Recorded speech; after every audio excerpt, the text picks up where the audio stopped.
Sometimes even good people can make a mistake. And when it happens, it's one of the most intense and emotional experiences of your life. It could be a DUI, or maybe you were in the wrong place with the wrong people at the wrong time. Or perhaps you just did something stupid at the spur of the moment without even thinking, and now you're in trouble with the law. Well, you need experienced legal help right away so you don't become a victim of the criminal justice system. Even good people can make a mistake, and if you, a friend, or a loved one has been accused of a crime, don't make another mistake by hiring the wrong attorney for the kind of help you need. You need to visit toddjohnslaw.com. That's toddjohnslaw.com, and then call Attorney Todd Johns today. Attorney Todd Johns has decades of experience helping good people like you who have made mistakes or bad decisions and will stand by you every step of the way. toddjohnslaw.com.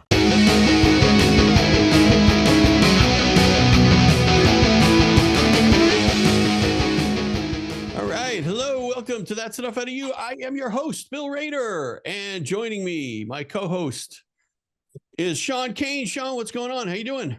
Billy, how you doing, buddy? I'm doing pretty good. Can't complain. Got an interesting guest this week. We do. We have Walter Herbst, historian, author, really smart, intelligent guy, and he had a lot of really good takes and interesting discussions. Bill, of course, you know, the focus is JFK, and we talk a lot about his JFK civil rights.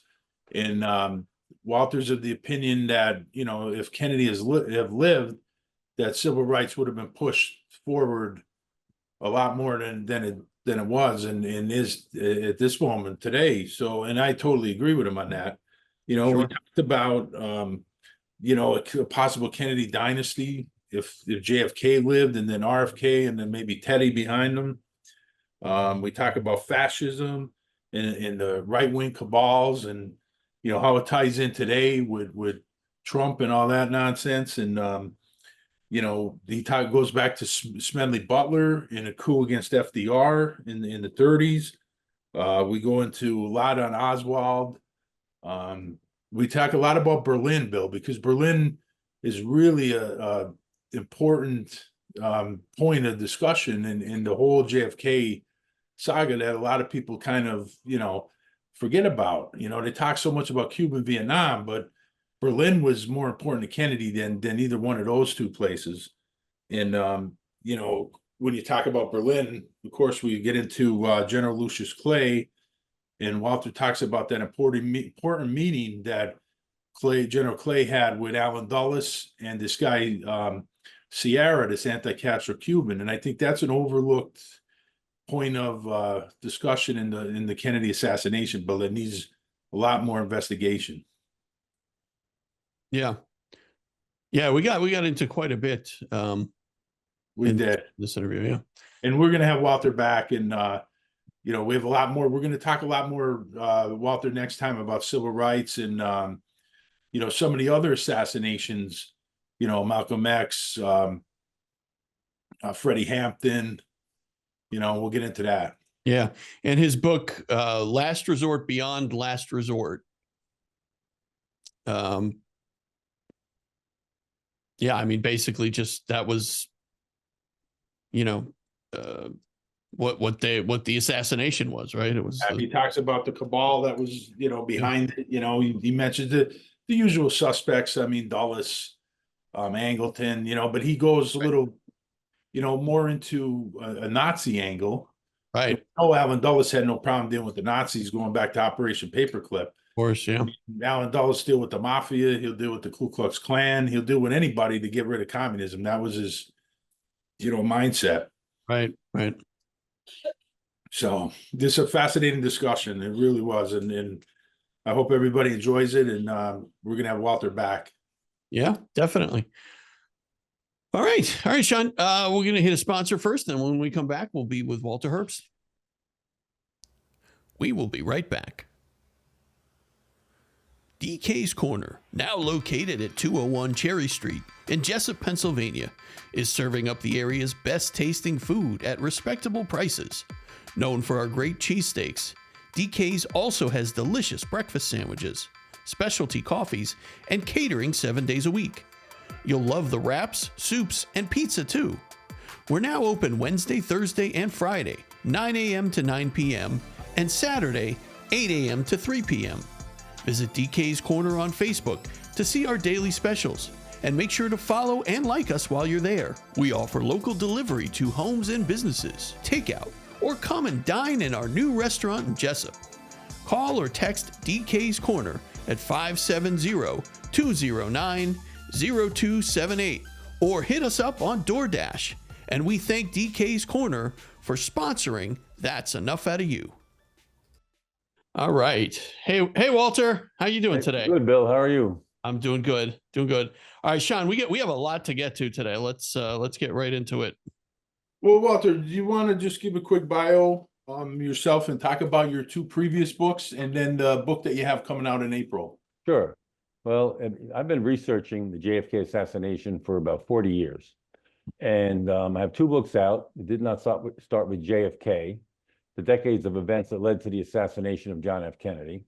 And those books cover basically from 1920s after World War I up to 1960 and describe various events where the right wing just grew in power and got to the point where it got out of control by the time Kennedy became president. And it covers Oswald and different things as well. And the new book, Last Resort Beyond Last Resort, which was Bill Harvey's acronym, let's say, for assassination. He was the head of the CIA's assassination group, right? And it was last resort beyond last resort. You did that when there was no other option available. The title of the book is Last Resort Beyond Last Resort, the JFK assassination, the importance of West Berlin and why a second invasion of Cuba never happened, with Bay of Pigs being the first invasion, that there was a need of this fascist American/European group to prevent an invasion of Cuba, because that would have led maybe to an attack on West Berlin, which could have led to Western Europe being invaded and World War III. And do you want to talk a little bit about your book coming up, or? Sure, we can do that.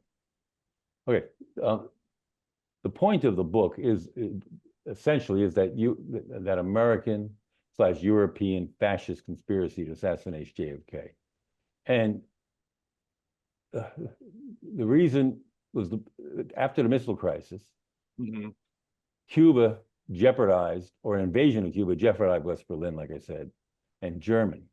Okay, now Lee Harvey Oswald was in the middle of all of this. Okay, he was Richard Case Nagel, as I'm sure you're familiar with Richard Case Nagel. Sure. He called Oswald the indispensable tool in this whole operation, absolutely. Right? But so to tell the story properly, I treat it as a narrative, because you really have to understand what JFK was going through throughout his presidency. So I cover that he was the battles he had with right-wing groups, with the Joint Chiefs, CIA, State Department, you name it. Okay, and that has to be understood. Okay, and I cover Oswald's his life from when he was in Russia to when he was killed, and the role he played in all of this. And then just the assassination plot itself, because that's the gist of it. Now, if we just continue a little bit, what got me going on all of this was, why didn't the United States invade Cuba after JFK was assassinated? Okay, and I look at it, well, we know the basics, right? Or most people do, that they found the gun, they claimed it was Oswald, they found bullets on the 6th floor, they claimed they were from Oswald's gun. Someone killed Tippit, they said it was Oswald, and so they had all this evidence pointing towards Oswald, okay? But here's what should have been, well, some of it was told, but here's what, after the assassination, the authorities knew. They knew Oswald was a Marxist and Castro supporter, right? He defected to the Soviet Union. He renounced his citizenship, and he was going to reveal military secrets.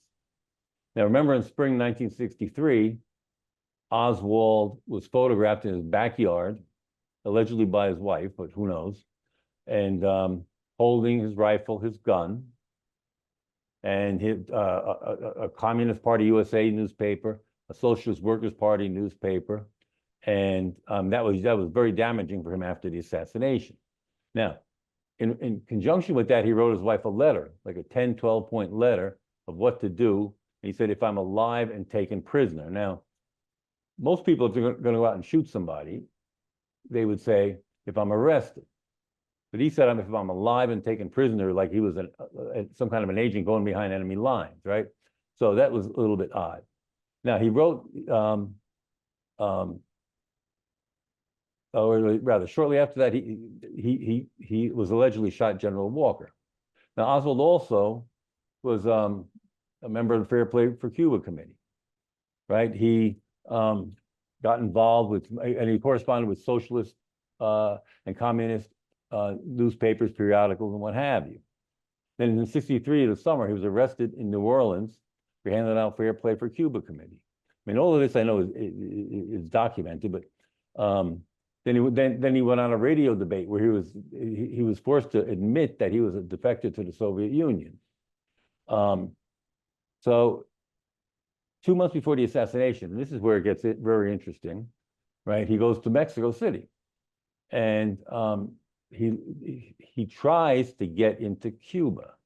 Now, whether he thought he was going to be successful or not, who knows? But that's what he tried. Now, when he came back to the United States, remember, Marina, his wife, is living with Ruth Paine, and Oswald is living independently, but he comes every other weekend or whatever for about a month and a half, and he stays there. And he writes a letter to the Soviet embassy in Washington, D.C. And he leaves it on the desk where Ruth Paine can find it. And what he says in that letter is basically, I had to leave Mexico City because I needed a new visa, and I would have to have given my real name if I applied for that visa. Okay, and which gives like there's an imposter. Okay, so he said, and I know if I could have gotten to Havana, we could have completed the business that I wanted to complete. Now, right around this time, or shortly after the assassination, the CIA investigates and they find that a fellow named Rolando Kubela had met with Valery Kostakov in Mexico City. Valery was a KGB assassin. Right. Department 13. Yes. So now he met with Oswald at the Russian embassy in Mexico City. Now, Kubela, who met with Kostakov, he is simultaneously meeting with the CIA's Desmond Fitzgerald to talk about assassinating Fidel Castro. And on the November 22nd, 1963, the day of the assassination, Kubela is in Paris with Fitzgerald, and Fitzgerald's handing him over weapons, hypodermic needle with poison, what have you, to try and kill Castro. But was that legit, or was he really a Castro agent? Okay, so now we then find out that there was a plane sitting on the runway in Mexico City after the assassination for hours, waiting for one person to come. And that person, somebody gets on, and that plane flies to Havana.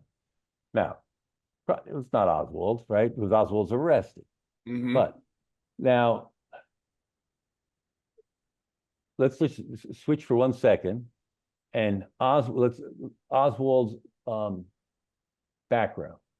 He leaves the Marines in 1959, and he's 5'11".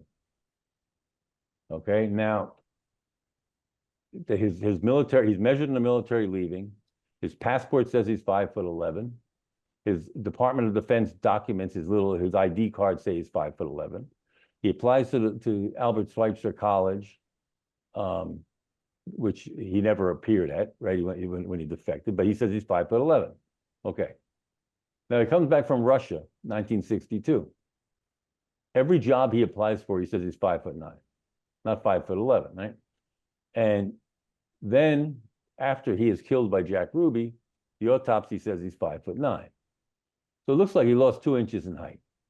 Well, Russia can do that to you, Walter. I don't know if you know that, but they can. They do have especially with Olympic athletes, basketball players. They can get a hold of them. They'll make them 2 inches shorter. But so the interesting thing though is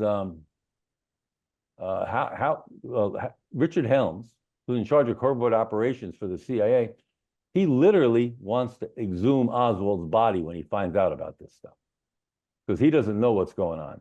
He gets a hold of the FBI and he asks them to go see Dr. Rose, who I think did the autopsy on Lee Harvey Oswald. Did you find a scar on his wrist? Because remember, Oswald allegedly tried to commit suicide when he's in Russia. And they go bend over backwards to try and figure this out, and they can't. Okay, now when he's in Russia, to just add to this whole possible. Now, I don't think, by the way, it's an imposter Oswald. I think this was an illusion U.S. intelligence created. And I'm open to the idea about an imposter. That's fine. But I mean, I think what they did was they sent the real Oswald over there with 5'11" in documentation, switched to a 5'9" entry passport. He hands it to the Snyder at the American Embassy in Moscow. It sits there until Oswald's ready to come back. But now Dean Rusk, the Secretary of State of the United States, sends notice to these people and says, when Oswald wants to return, do not mail him that passport to Minsk where he is. Make him come back to Moscow to make sure that's him. Okay, because they were worried. Now, Oswald's a grunt. He's a nobody. The Secretary of State gets involved in his case. J. Edgar Hoover tells his agents, this guy's coming back. I want you to keep an eye out for him. When you find him, interview him, give him a polygraph or a lie detector test. And that's what they did when they got a hold of him. Oswald refused to take the lie detector test. So, I mean, at high level, people took the time to worry about Lee Harvey Oswald when he's a nobody. Right. So just one final point. So, and going back to this, Oswald, the plane sitting on the runway and all of this. Oswald, after the assassination, he's in the Texas theater. And one thing that can never really be explained is the wallet, the Oswald wallet that's left at the Tippit murder scene. Right. We talked about that before. Right. Now, I look at it from this perspective. What if Lee Harvey Oswald was not sitting in the Texas theater? What if they got him out of Dallas and you never found them again? You would have this wallet at the Tippit scene with Oswald's identification, with the Hidell alias, and it would kind of look like to me that this was a Cuban, Oswald, perhaps even Russian involvement in the assassination, and it should have justified with all of that an invasion of Cuba. And they had all this information. They had this. Why didn't they invade Cuba? This is what got to me. If Cuba was so important, and it was important, I'm not downplaying Cuba being important, very important, but why didn't we invade? From 1959 on, the United States wanted to get rid of Castro. Right. Right? They could have invaded. They wanted to assassinate him. Here it was on a silver platter, handed to them, justification to get rid of Fidel Castro, and they didn't do it. And then for the next over 60 years, we've been living side by side without any major problems. So I questioned in my mind, is it really Cuba that was the impetus for the groups that wanted to assassinate JFK? But I think there were. I think there were groups that looking to assassinate JFK over Cuba, but there was one group that was looking to stop it. So, Walter, there's a lot to unpack there, a lot of information. So do you agree that when Oswald goes to Russia, he's most likely part of the false defector program that the Navy? Naval intelligence. Navy intelligence, yes. Yes. And he's some kind of intel asset, whether it's low level, because he's down in New Orleans. You mentioned he's down there with the Fair Play for Cuba Committee flyers he's passing out, but he's, they were printed in Guy Bannister's office. Guy Bannister, a hardcore right wing, one of those fascists 100% talked about. So he's obviously on some kind of mission. So, and then there's always that term, that useful idiot term that comes up that they said on Oswald. He was set up because, he was sheep-dipped basically as a communist. Right. So what you're saying is when you're saying that originally there was a plan, the plan was to blame everything on Cuba, or they went in another direction, or did they go in another direction because Johnson decided to go with the lone gunman theory? No, I don't think it's that. Okay. Okay. Here's what, now, go start with the Cuban Missile Crisis. Right, Okay, it's over. And that's like a game changer, I think. right. Okay, that scared the bejesus out of a lot of people. And so, Especially the Joint Chiefs. yeah, so here's what's going on early 1963, January, February. First thing JFK does was he cracks down on right-wing Cuban exile groups, the Right. Alpha 66s, Sure. and those kind of groups, right? He doesn't want them invading. He doesn't want to go from bad to worse. No. Okay. Now, Bobby Kennedy, he's involved with, or he heads AmWorld, the Omega Plan. Okay, and that's real. I mean, some people try to poo-poo that like it wasn't important. I disagree. I mean, AmWorld was an attempt to and they needed a justification to invade Cuba with the US military. And once they did, then they can put in a leftist form of government, which is what they wanted. And the Kennedy brothers were political animals, right? I mean, they were very savvy. And even though John Kennedy got a lot of credit for the Cuban Missile Crisis and his handling of it, things started to unravel a little bit after January 1963, when Castro refused to allow inspectors to come into Cuba to verify that missiles were removed. And then it was learned that JFK was going to remove the nuclear missiles from Turkey. And then in addition to that, he removed them from Italy. So things they thought they needed something as far as Cuba to show that they were strong. And that doesn't mean they would have followed through with AmWorld, right? I mean, but that was in the works, and Bobby was handling that with the Pentagon. Cyrus Vance, head director of the Army, was involved in that. Alexander Haig, who, remember when Reagan got shot, he said he's in charge of the government. So he was involved in this too. So then there was the Sierra Group, right? Paulino Sierra. It came out of nowhere. And he met with Dulles and General Clay. Lucius Clay. Yeah. A month later, he's organizing these right-wing groups, mafia, U.S. businessmen, all of that. And Clay leads you right back to Berlin, by the way. He does, yes. Okay, I mean that he's an interesting character. Him and Kennedy went head to head on that. He did, and Kennedy hired him, even though Clay was a Republican, but Kennedy would do that, right? And politicians do that kind of stuff. I mean, if you're not sure of a situation and you want to share the blame, if you're a Democrat, you bring a Republican in, or vice versa. So yeah, so that Lucius Clay is very interesting, right? So now, meanwhile, they're also trying to normalize relations with Castro through Lisa Howard, the reporter Lisa Howard, right? Lisa Howard gets a private interview with Castro.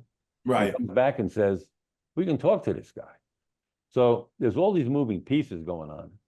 And I believe that the Sierra Group for sure, I think, was looking to assassinate John Kennedy as a catalyst to invade Cuba. And that goes back to Oswald and all of what we just talked about before, where it was sitting there on you assassinate him, make it look like through Oswald that the Cubans are involved, you have your justification. Okay, because it wasn't, they had to explain to the Organization of American States in Latin America why they were justified, because they had to keep them on their side.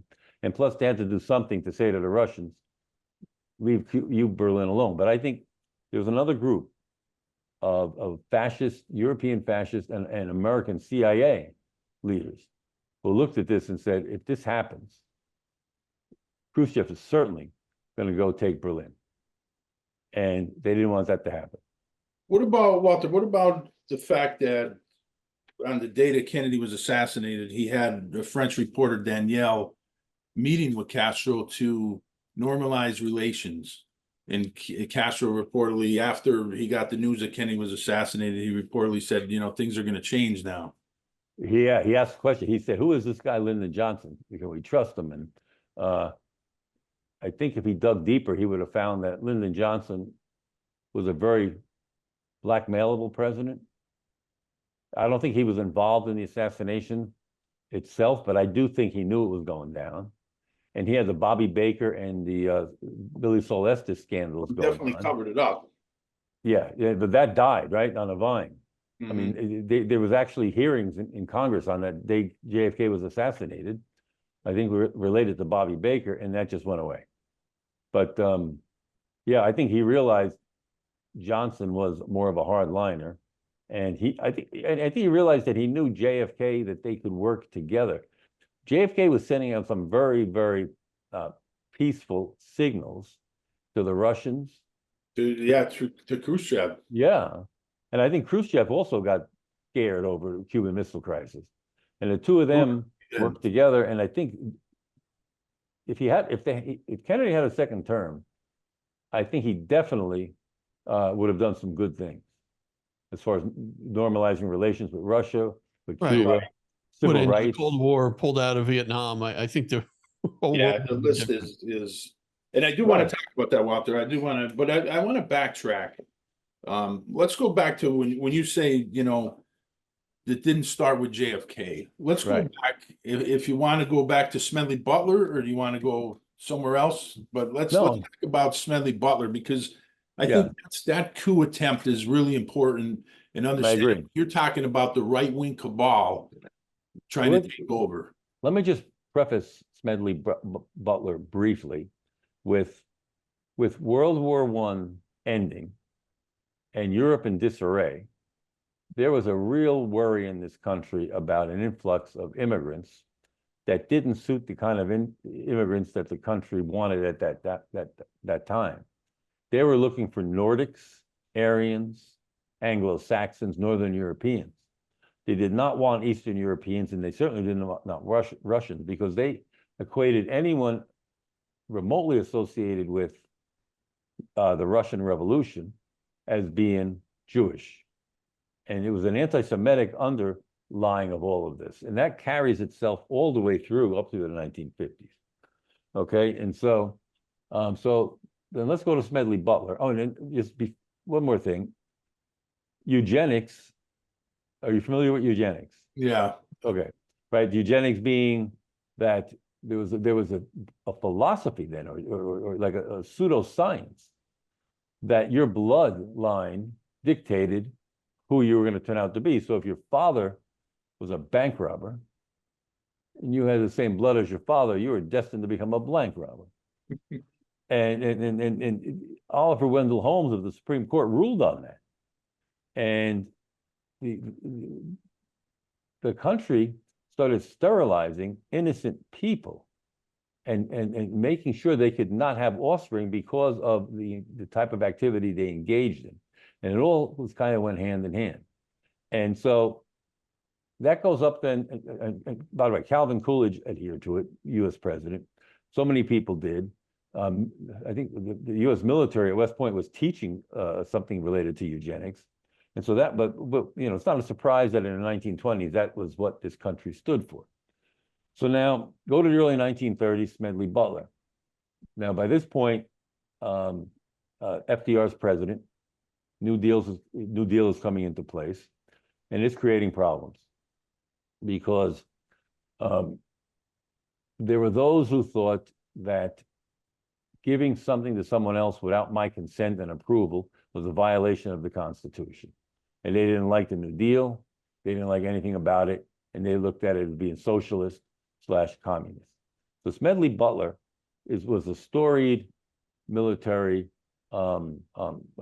leader who had a close relationship with veterans, military groups, and what have you. And he gets approached by a couple of guys, and they want to lead him or have him lead a group of military veterans and basically give FDR a choice.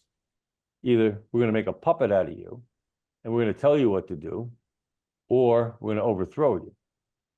Now, what they never expected was that Smedley Butler would go to the U.S. Congress and blow a whistleblower. Right. And they actually had hearings in Congress. Yes.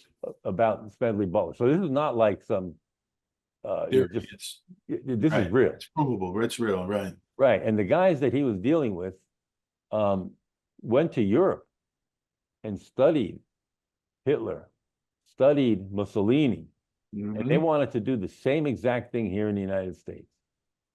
And of course, that was shot down. It didn't happen.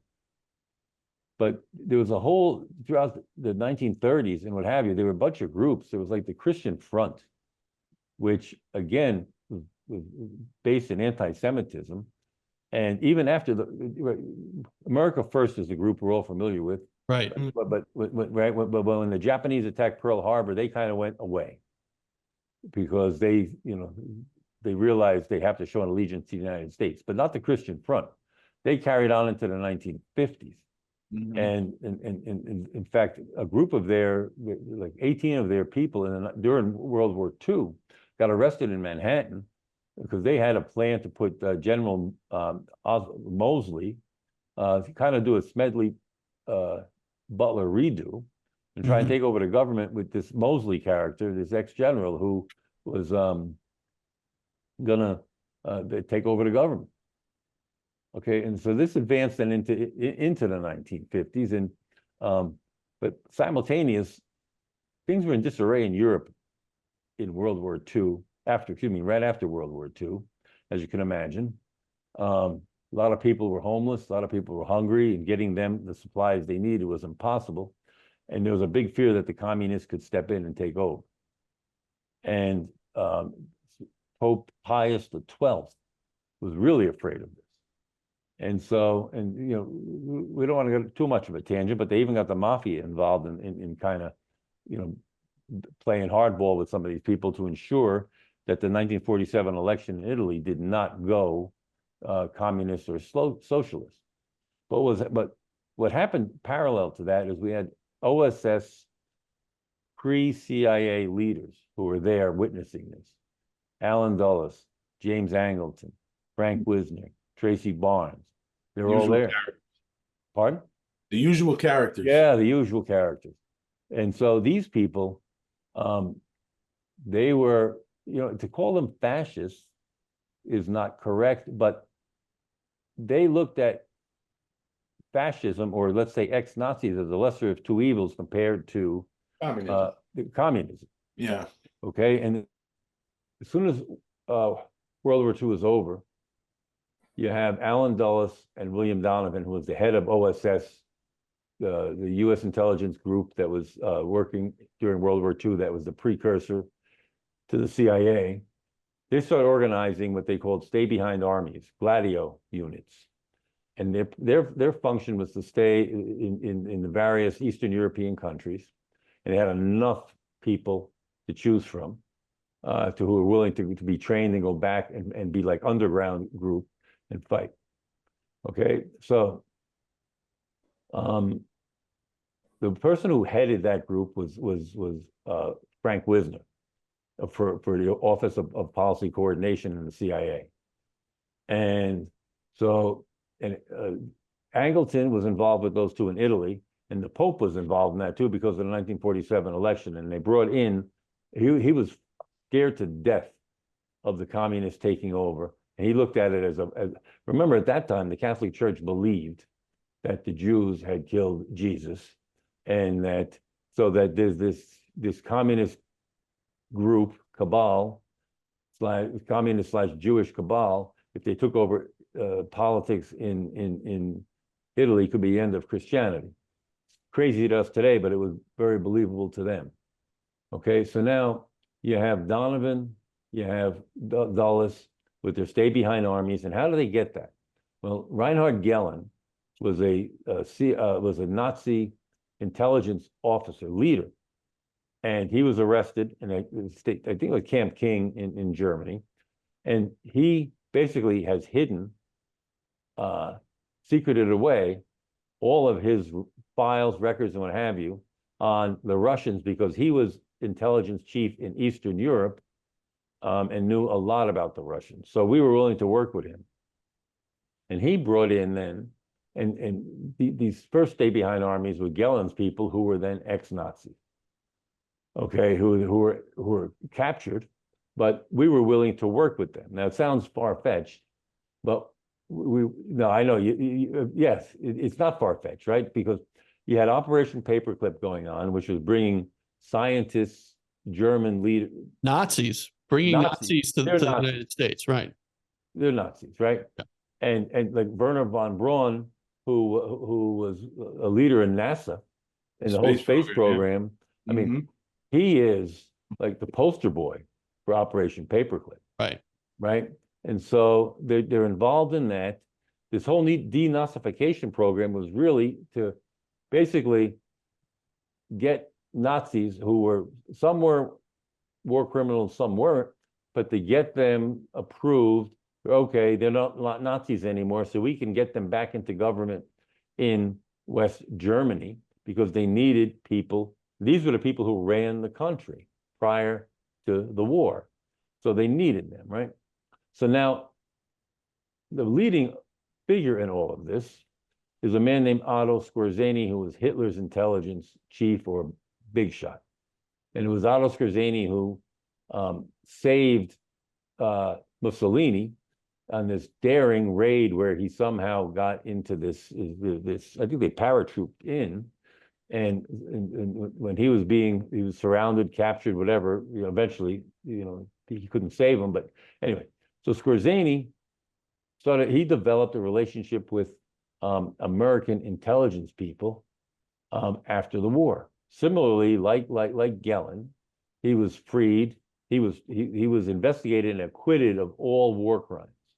And he independently was looking to raise an army of 200,000 ex-Nazi officers, soldiers, or whatever, to work as stay-behind armies to hold back the Russians if they wanted to move west across Europe.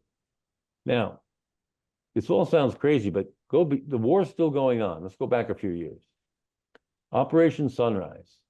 Allen Dulles, who would become the head of the CIA in the 1950s, is OSS chief in Switzerland.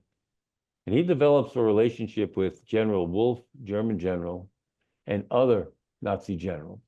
And what he wants to do is he wants to sign a treaty with them, and they were looking to do this desperately because they realize the war is lost at this point. And what they want to do is free up the Germans to sign some kind of treaty and have them go go east to hold back the Russians. FDR wouldn't go for it because he was just into unconditional surrender, none of that. But so it started already during World War II of this collaboration between Nazis and Americans to try and hold back the communists. And so that morphed into Operation Gladio. And now, as a follow-up to that, guys like Wisner winds up in Eastern Europe. He gets a promotion with OPC, Office of Policy Coordination. So he's in Eastern Europe, Romania, forget where else, and he's kind of doing a review of the situation there. And he develops friendships and relationships with these people in Romania, and he sees them being carted away to the Russian labor camps. They've done nothing wrong. And he's beside himself. These people some CIA people had a conscience, right? And so, anyway, they're successful in Italy in preventing the 1947 election from going towards the communists. Same thing happens in France. They're successful with that. And so this collaboration, this is late 40s, early 1950s of this, the CIA working with Nazis, ex-Nazis. It's a starting point. Okay, and then it continues throughout the 1950s. And it really leads to a collaboration that I think assassinated President Kennedy as it gets closer to the 1960s, because they stayed together. Sure. Okay? And Angleton, Wisner, Dulles, like I said, Barnes, Skorzeny, Rudell, Gellin,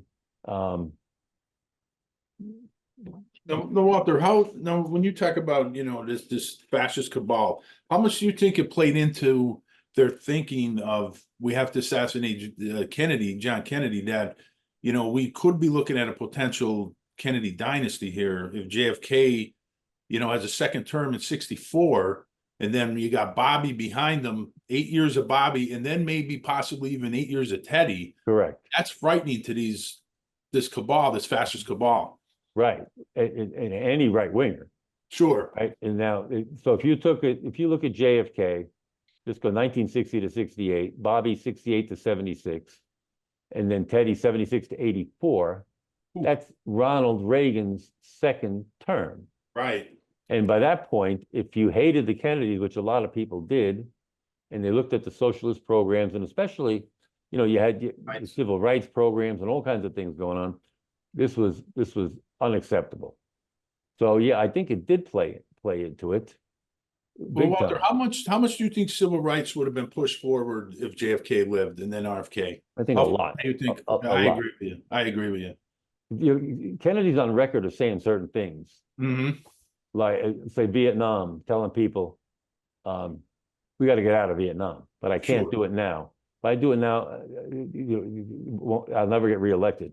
He said, and after I get reelected, I'll be the most hated man in America for pulling out of Vietnam, because that would basically be the first war the United States ever lost, to pull out.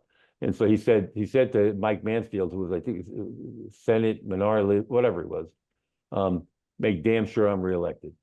And he would say the same thing to Martin Luther King. He tried to put him off and say, I can't do this now. He did propose a civil rights bill. Didn't go. Lyndon Johnson carried it after JFK was dead. He did a lot of things through the court system and stuff, because he knew that the Southern Democrats were not going to vote for civil rights. He knew a lot of them were against it. The Dixiecrats were not. Sure, exactly. That's the thing. When we talk right wing of that era, it's different than today. Republicans. Right. Today it's Republicans. Democrats are on the left, Republicans on the right. Back then, party affiliation had nothing to do with it. Civil rights was a big issue for Southern Democrats in particular. Right. They hated Kennedy with a passion. And a lot of them turned Republican afterwards. They did. But it's interesting. JFK gave a speech in Fidel Castro in 1961 or thereabouts stayed at a hotel in Harlem, and to make a point. And JFK went to that same hotel and gave a speech. And he basically, this was in the summer of 1963, if I'm correct.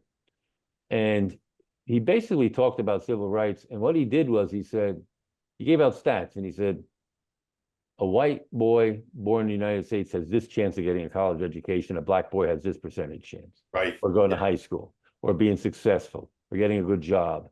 And he went through all of this. And it was striking, and it was so unusual for a president at that time. And then he gave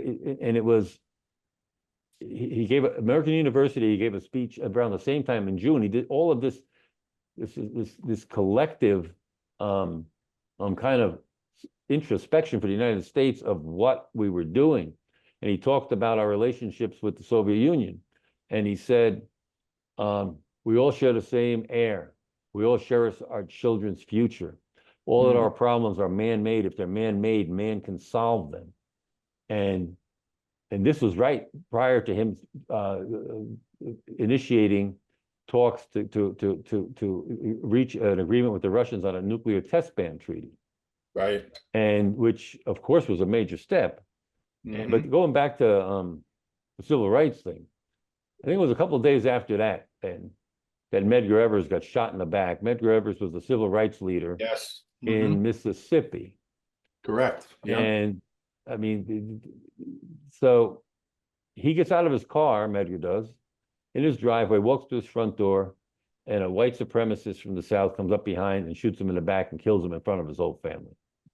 Right. And if you ever get a chance, there's a 1963 Life magazine. I have it. If you're interested, I'll send you a copy of the cover. Yeah. Medgar Evers at, I guess, the funeral with his mother next to him and his son, not Medgar Evers, Medgar Evers' son, crying and the mother consoling him, and it is a really moving picture, and you wonder, what were some people thinking about back then? And so I think to answer your question, go I back think to the that. same thing they're thinking about today, Walter. I don't think it's changed that much, unfortunately. Yeah, maybe not. Maybe it hasn't, but I think at least we don't have people being shot on the back in front of their house. If that's an improvement, maybe it's a minor one, but you're right. I mean, we somehow you can make parallels to the 1960s to what's happening today. You can make parallels to what we're talking about and trying to protect Western Europe with Trump meeting with Putin and having discussions over Ukraine, because Ukraine at that 1963, West Berlin you could call that the gateway to the West. And if West Berlin fell, and it's really an amazing thing that West Berlin was surrounded in East Germany, and the pressure that was on everybody for that to maintain that, it's kind of now what's the difference? Now, Putin wants Crimea. He wants an access to the Black Sea, and certainly if something happens where Ukraine takes a back seat, what's to stop Putin when the next president comes in from taking over Ukraine? And then you're faced with what was faced in 1960. But we don't know. Trump has a habit of trying to pressure people to do what he wants, and he's certainly pressuring Western European leaders. I think I read this morning Macron called all the Western leaders together to talk how we're going to handle Trump. And we would like to thank our sponsor, Gracious Day Grains. Sean, you like to eat healthy, don't you? Always, buddy. I try to eat healthy as much as I can. Yeah, and there is nothing healthier than what they call like farm to table, right? So when you can get something right from the ground and make it and then put it right on your table. And Gracious Day Grains, they have a tremendous selection, and it's totally organic. Everything is, they don't use any sort of herbicides or pesticides or anything like that. They have a bunch of different products on their website, Gracious Day Grains. So if you go to graciousdaymilling.com, you'll find a bunch of great stuff there, Sean. Yeah, you will, Billy, and it's owned by Tom Maxey, who's a great guy from Virginia. He's a truth seeker, just like me and you, buddy. And Tom's growing philosophy follows the wisdom of farmers of centuries past. And a quote from Tom is, "If we practice the right rotations, we exclude the bugs and weeds without needing herbicides or pesticides." So, I mean, this is great, Billy. I mean, what he's doing is fantastic. There's cornbread mix, there's cornmeal, popcorn he sells, buckwheat Sean, have you had buckwheat pancakes? No, buddy. Oh they're delicious. I love buckwheat pancakes. And Gracious Day Grains sells buckwheat pancakes. Just go to their website and you'll be able to find all of this stuff there. You can order it right off the website. You can find out all about how they farm and their whole philosophy, Tom's philosophy. It's great stuff. It really is, Billy. And one of the things he does is he grinds small batches at very low temperatures, which retains the flavor and the freshness. Of course. And it can't get any fresher than that. I mean, it's literally right from the ground. So again, go to graciousdaymilling.com and just, take a look on there. You can order whatever you want and they'll send it right to your door. Again, it doesn't get any fresher than that, right from Tom's farm to your door to your table. So absolutely. And eat healthy and you'll feel better. Absolutely. I wish I could do that. I wish I could eat healthier, Sean. We'll start with Tom's stuff, buddy. I'm going to order some of those buckwheat pancakes. I love There you go. I'm going to try them too, Billy. Yeah, they're really good. All right. Gracious Day. We thank Gracious Day Grains for their sponsorship. Thank you. The Sierra Group, I think they were looking to kill Bobby Kennedy. There's so many people who knew a second invasion of Cuba was coming in like December 1963, a month after JFK got killed. And you had leaders of Cuban exile leaders who were saying stuff like, we're going to be back in Cuba as soon as we take care of Kennedy.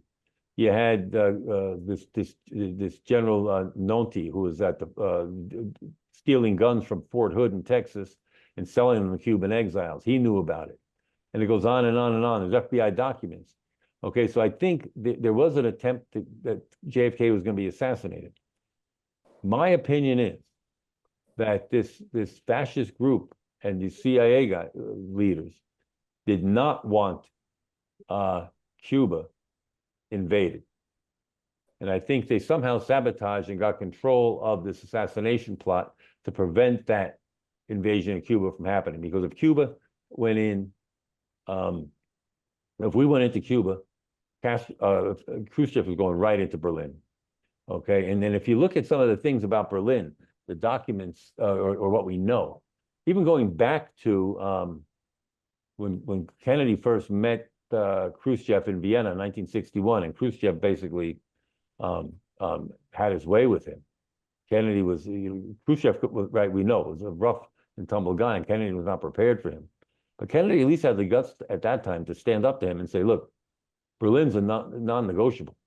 Right. That we protected that for since World War II, and we are not letting that go. Okay, but then around the time of the missile crisis, or rather when the Berlin Wall went up, there were people calling and saying, we have to be prepared to use nuclear weapons. We can't allow this to happen. It was on the table. Kennedy was not going to let it happen. Cuban Missile Crisis, same thing going on, is that we have to refer to nuclear weapons. And people started to link Berlin and Cuba during the missile crisis. In fact, Harold Macmillan, who was Prime Minister of the United Kingdom at the time, he said, it looks like Berlin and Cuba were linked. That if the US goes into Cuba, Khrushchev's going to take Berlin. And he asked the question, is that the reason that Khrushchev was looking to put nuclear weapons into Cuba in the first place? Because he was looking to just get Berlin? And Kennedy asked the same question. So I think you can make a case. I don't understand the connection, Walter. That's all right. Just one question, Walter. If wouldn't you think though that this right-wing cabal, this fascist cabal, would actually welcome World War III in the sense that they wanted to wipe the Russians out completely?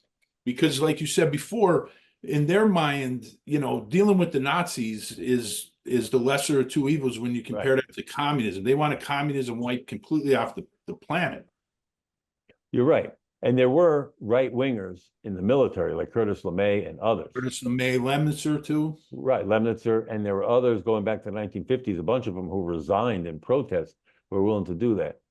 But here's I think, the big difference as far as getting rid of Russia. And you have to go back again to 1947, I think, in George Kennan and the Policy of Containment. And George Kennan's philosophy was that he'll give you a little background. He was an American diplomat in Russia. And Harry Truman asked him to write his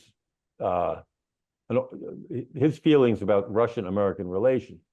And he wrote a 5,000-word telegram basically saying the Russians can't be trusted, no treaties, nothing. He said, but we can defeat them. And the way we defeated them was by containing them, that eventually they will implode, that their economy cannot compete with our economy, and which happened eventually, right, in the 80s with George Bush. But so if you could, from the CIA perspective in particular, and I don't think the Nazis cared that much about it, they just wanted to keep, don't even look at them as Nazis. I would even look at them as ex-Nazis. They're now Europeans, fascists for sure. They just want to keep the Russians back. And I think the Americans, the CIA, also wanted to keep the Russians back. And so they put this like this cordon around the Soviet Union, and they just wanted to hold them there, contain them, don't let them. The same thing happened in Southeast Asia, okay, and that and you can make an argument in my first two books. I talk about this, that we really MacArthur initiated the Korean War, not the Koreans. And the reason was that South Korea, fellow's name was Seoul or something like that, I can't remember, but he was going to fall.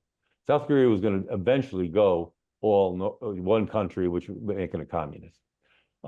Taiwan, Formosa, there was talk about just letting that go. There was a Pacific Rim strategy that Truman put into effect where he wanted to, anything on the mainland, which would be Korea, Formosa, the communists could have it, anything off that, we would protect, because we couldn't protect everything, was their philosophy. In Japan, we wanted to keep our nuclear weapons there, but there was talk about, just giving in. UN was going to force the issue. And so, and the last item was recognizing Red China as a legitimate country. And Korean War changed all of that. And then we went back to just containing the spread of communism, and nothing's changed since then. So I think that's the answer to your question, Sean, is that there were those that didn't want, they wanted to get rid of communism, but they understood the dangers of unleashing a nuclear holocaust for the whole world.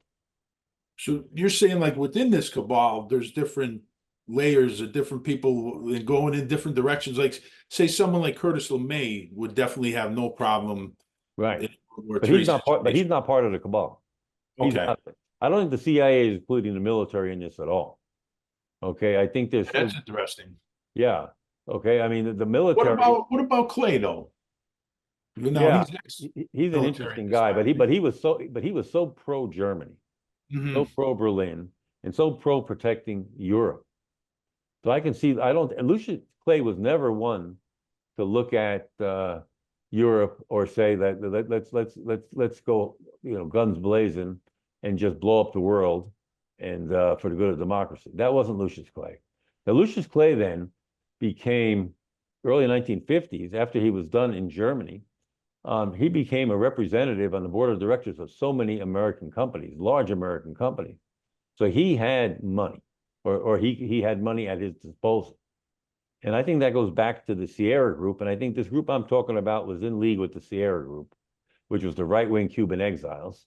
And you're saying that would be different, say, with Operation Northwoods, was more the military chiefs, the military, right, wanted to, just to invoke provoke invasion. Oh yeah, they were literally, some of the things they wanted to do. Operation Northwoods was a military plan to get Cuba to create an incident that we would be justified to retaliating.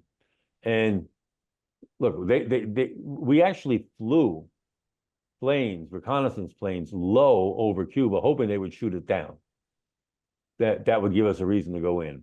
Right. They wanted airliner, have it be shot down, make it look like the Cubans did it. It was really, I think that was a meeting where Kennedy walked out and said something like, and they call us members of the human race. Human race, right. Yeah, right, correct. Right. I mean, so I mean, it's really almost unfathomable what they were willing to do to get Cuba.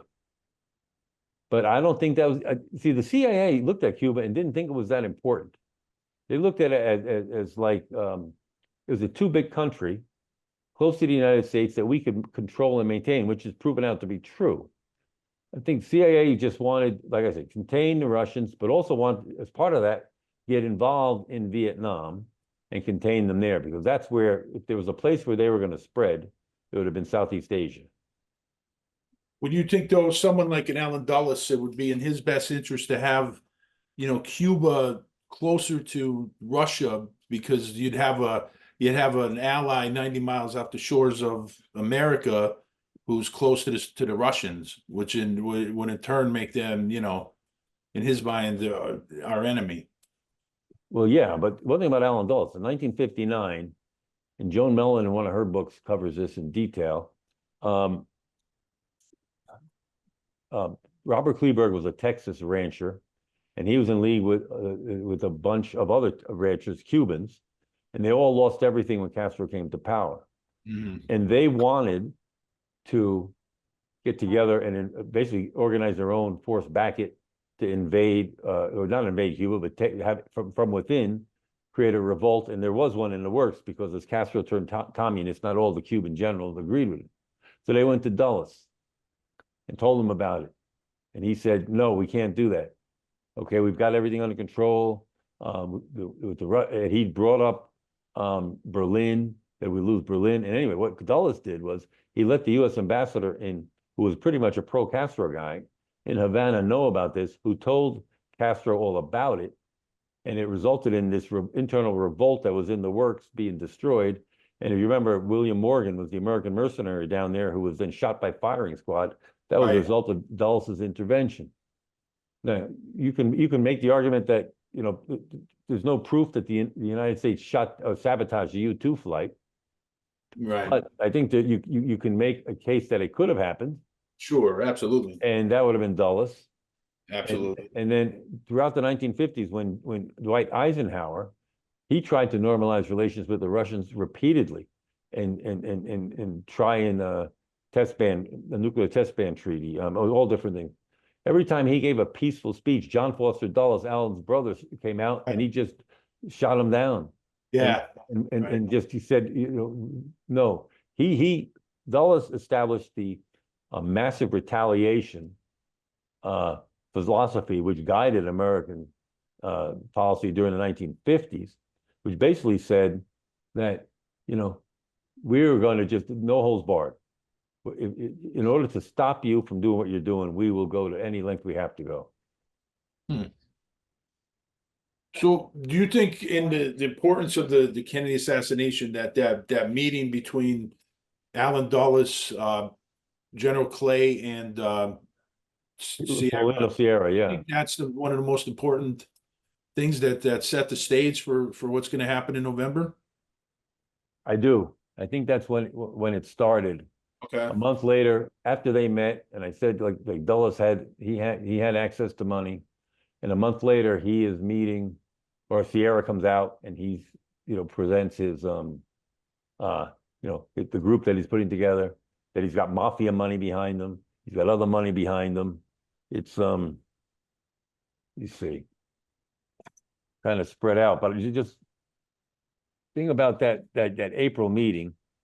Just want to read you some things that happened in April that I think was a turning point, if you don't mind me just reading it. Sure, go ahead. Okay, so we know that Jean Swetre, the OAS assassin, Right, met with Howard Hunt in Madrid, which was the home of Otto Skorzeny, his Nazi cohorts. Now, in the United States, the Congress of Freedom met in New Orleans and discussed the overthrow of the present government of the United States and the establishment of criminal activity to assassinate particular high-ranking persons in government. Dulles and Clay met with Sierra. The United States removed the missiles from Italy and Turkey in April. right. The United States also signed with Great Britain the Nassau Agreement, which allowed for the mounting of British nuclear warheads to Polaris missiles.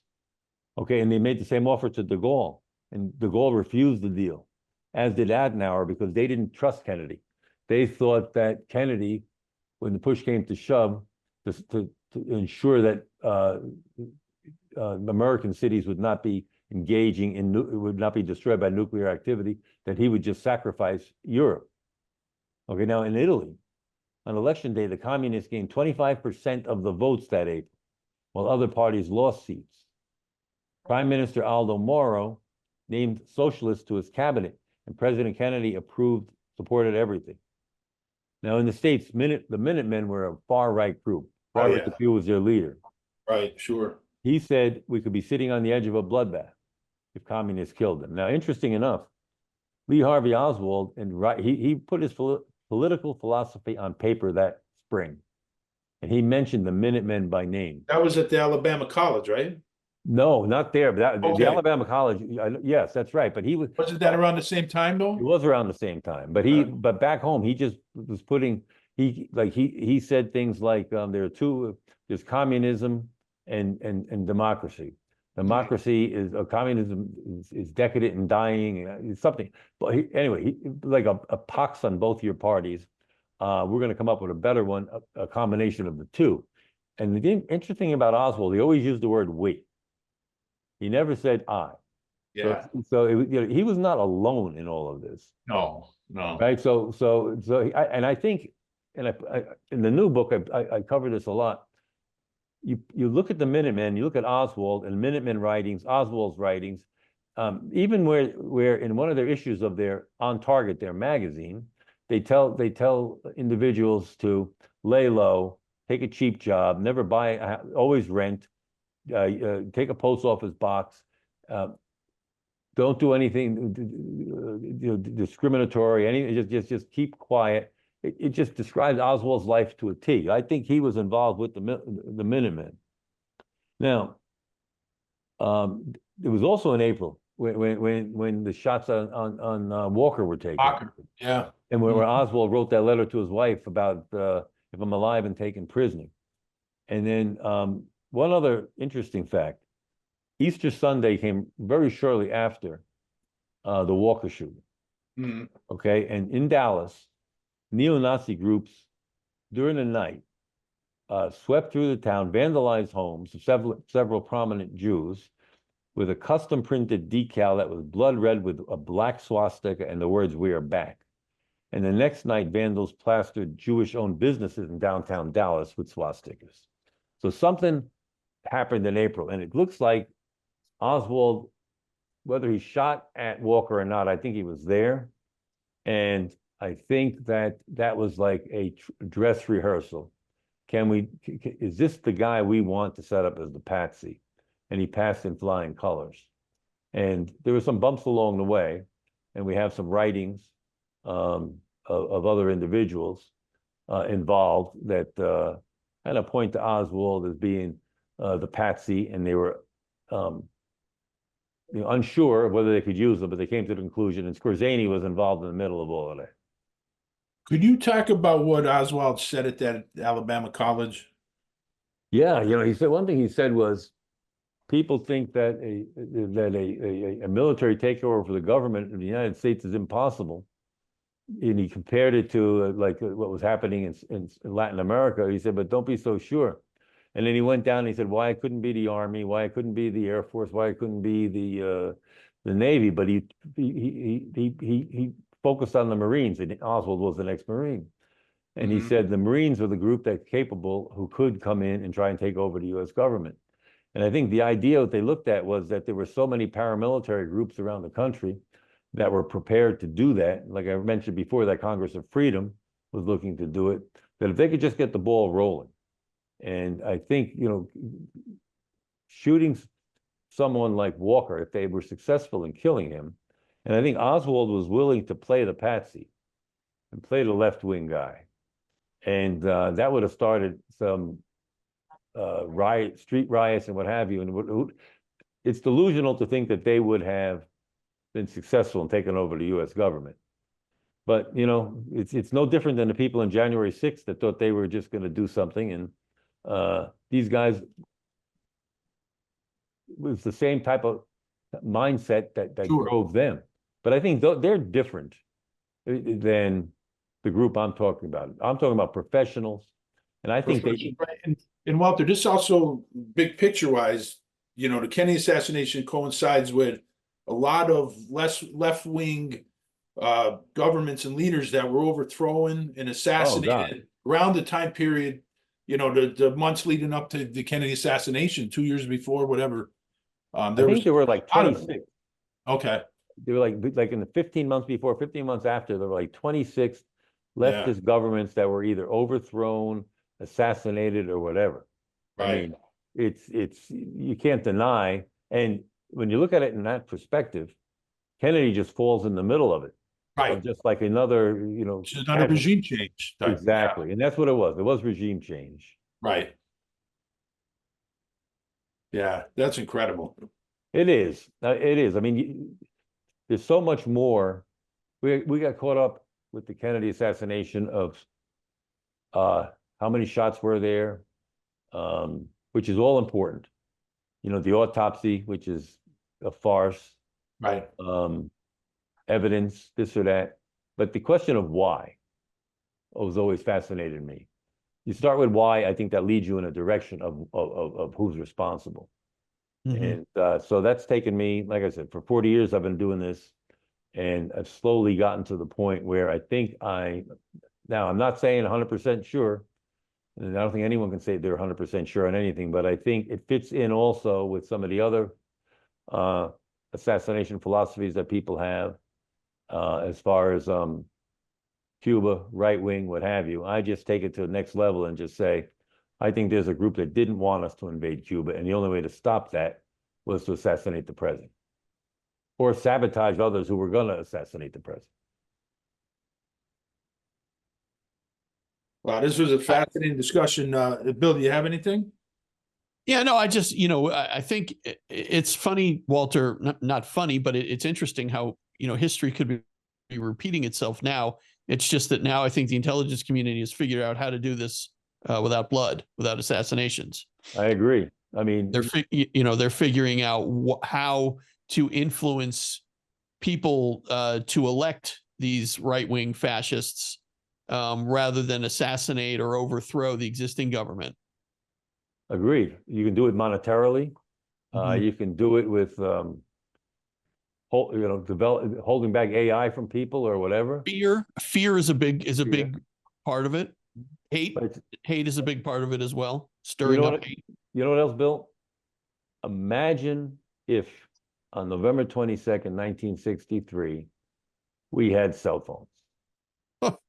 Everyone in Dealey Plaza would have had a cell phone. Yeah. Before, after, and social media. Right. You can't get away with something today like you could years ago.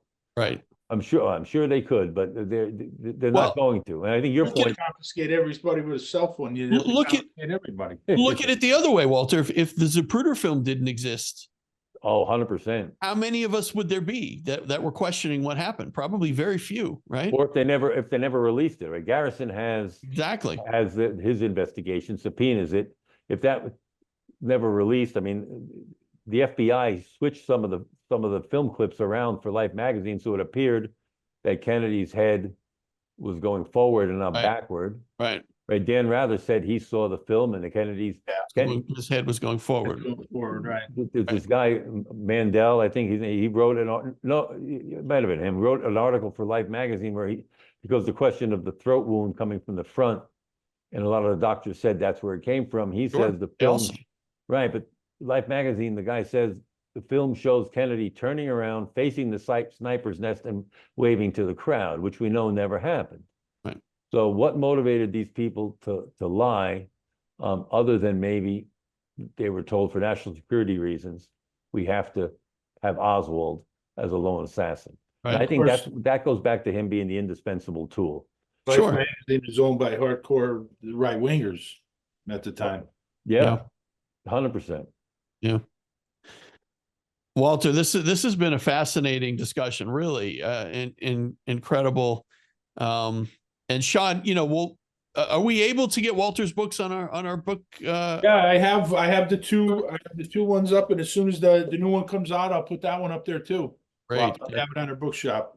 I'll get it to you. And there's some other things in the future. If you ever want to talk some more, I'll be glad to do it. Oh, definitely. And I'd like to talk to you once about this 5'9", 5'11", and the documents and what have you. When you look at them, very interesting. It is an interesting story. Yeah. You know what else, Walter? I'd like to do an episode with you on Medgar Evers and that murder and maybe even other civil rights assassinations, because I think that's important. It's Freddie Hampton is another one that's kind of forgotten. There's a lot of stories, and I tell you, I'll give you. I forget the doctor's name, but there's a doctor in the late 1950s, early 1960s, probably early 1960s. African American in Chicago, who couldn't get a job. Okay, and then finally he could only work at an African American hospital, which was one in the entire city. And anyway, long story short, he wound up becoming a very prominent physician, head of one of the major hospitals in Chicago, research, everything else. And so I did a piece on him and put it on Reddit. That was 2 years ago. Recently, I just got someone, I just got a simple reply from someone. Walter, thank you for doing this. And it was the guy's son. Wow. Wow. And I said, I just wrote back to him and I said, no, it's my pleasure. You must be really proud of your father. Wow. And he wrote back to me and this long about all his father's accomplishments and what his father meant to him in his life and everything else. And it was, it gave me chills, you know? Wow. Wow. That's incredible. Yeah. Well, Walter, this has been fantastic. We really appreciate you spending the time with us, and we'll definitely have you back on. Lots more to talk about. Yeah, well, it's my pleasure to be here.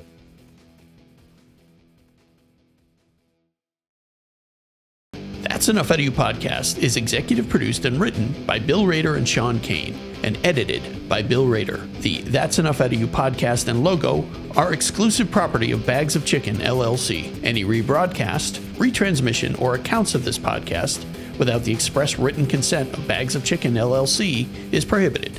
So don't even try it.